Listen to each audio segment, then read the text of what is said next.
नमस्ते, मी Snehal गाटपणकर. SP9 मराठीमध्ये आपलं पुन्हा एकदा स्वागत. तर पाहुयात आजची विशेष बातमी. राज्याचे उपमुख्यमंत्री तथा शिवसेना मुख्य नेते एकनाथ शिंदे यांच्या नेतृत्वावर विश्वास व्यक्त करत डोंबिवलीतील विविध पक्षाचे माजी लोकप्रतिनिधी, पदाधिकारी आणि शेकडो कार्यकर्त्यांनी शिवसेनेत जाहीर प्रवेश केला.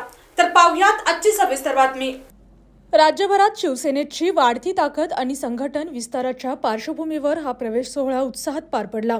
यावेळी कल्याण डोंबिवलीचे माजी नगरसेवक शैलेश धात्रक, मनीषा धात्रक, श्रीकर चौधरी, प्रमिला चौधरी यांच्यासह उबाटा गटाचे योगेंद्र भोईर, द्विकल भोईर, जितू पेडणेकर, गायत्री पेडणेकर, मनीषा धुरी, ममता घाडीगावकर, शुभदा देसाई, प्रदीप जयस्वाल, शुभम मिश्रा, सागर सावंत, मनोज मुख्य, ऋतिक रणभुसे, घनश्याम सोनवणे, विकी निकम, प्रदीप खंदारे, हरी पाटील, काशीनाथ पाटील, वामन पाटील, प्रेमनाथ पाटील, राजेंद्र सावंत, प्रियांका कार्लेकर, महेश मांजरेकर यांच्यासह शेकडो कार्यकर्त्यांनी शिवसेनेत प्रवेश केला.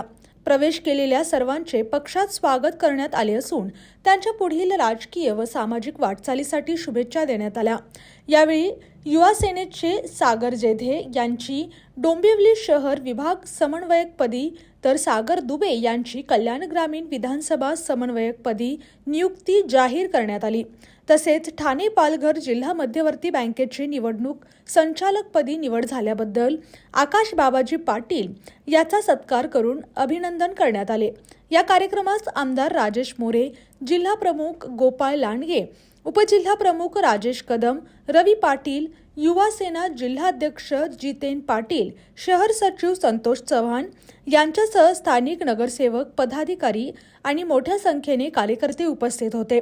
शिवसेनेच्या संघटन विस्ताराला बळ देणारा हा प्रवेश सोहळा डोंबिवलीच्या राजकीय वर्तुळात चर्चेचा विषय ठरला आहे. जिल्ह्यातील, राज्यातील व राष्ट्रीय स्तरावरील ताज्या बातम्या पाहण्यासाठी पाहत रहा SP9 मराठी न्यूज चॅनेल.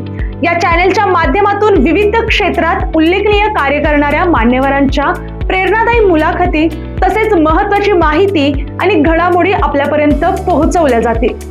अशा नवीन बातम्या आणि माहिती मिळवण्यासाठी चॅनलला लाईक करा, शेअर करा आणि हो, सबस्क्राईब करायला विसरू नका. पाहत रहा SP9 Marathi, your time your news. धन्यवाद.